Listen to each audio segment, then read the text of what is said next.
तो हिस्ट्री के important chapters आपको डिस्कस कर ले रहा हूं। फर्स्ट, वॉर ऑफ इंडिपेंडेंस, हाँ, जिसका आप रिवोल्ट ऑफ 1857 या द ग्रेट अपराइजिंग भी कहते हैं। ये चैप्टर आपके लिए वेरी इंपॉर्टेंट होने वाला है, क्योंकि इसके कॉजेज और कॉन्सिक्वेंस पर एक लॉन्ग क्वेश्चन श्योर आएगा। तो 10 मार्क्स तुम्हारे तो यहां पर पक्के हो गए। दूसरा चैप्टर है first phase of Indian nationalism और सेकंड फेज। इसमें से मिक्स होकर के कॉन्ट्रीब्यूशंस वाला पार्ट आएगा। अब कॉन्ट्रीब्यूशन ऑफ दादा भाई नेहरू जी, कॉन्ट्रीब्यूशंस ऑफ सत्येंद्र नाथ बोस, इनमें से कॉन्ट्रीब्यूशन वाले टाइप वाले क्वेश्चन में से आपको आना है। कितने कॉन्ट्रीब्यूशन याद रखने हैं, कोशिश करिए मिनिमम 2 कॉन्ट्रीब्यूशन आपको याद होना चाहिए। और क्या बन रहा है लॉन्ग क्वेश्चन हिस्ट्री में? लॉन्ग क्वेश्चन में आपको बन रहा है इंडिपेंडेंस वाले पार्ट से, जहां पर टॉपिक है independence and partition of India. इस चैप्टर से एक लॉन्ग क्वेश्चन होगा। ये यूजुअली लॉन्ग क्वेश्चन जो होगा वो क्लॉजेज होगा, लॉर्ड माउंटबेटन प्लान या इंडिपेंडेंस, इंडियन इंडिपेंडेंस एक्ट के क्लॉजेस। हालांकि दोनों सेम है, अगर आपने एक कर लिया तो दूसरा आपका ऑटोमेटिक हो जाएगा। और क्या लॉन्ग आंसर आ सकते हैं हिस्ट्री से?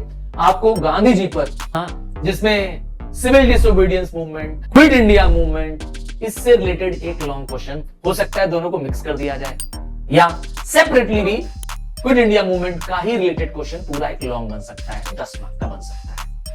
और क्या करना है हिस्ट्री में? फर्स्ट वॉर और सेकेंड वर्ल्ड वॉर, इनके कॉजेज एंड कॉन्सिक्वेंसेस, एक लॉन्ग श्योर शॉट आएगा। क्या मिक्स होके भी आ सकता है? हाँ, आ सकता है। तो इमीडिएट कॉज पूछा जा सकता है, या आपको कॉन्सिक्वेंसेस से रिलेटेड, चाहे वो ट्रीटी ऑफ वर्साइज हो, उससे रिलेटेड एक लॉन्ग क्वेश्चन तो श्योर आएगा ही आएगा। एक क्वेश्चन में आपको डायग्राम होगा, हाँ, इमेज बेस्ड क्वेश्चन होगी।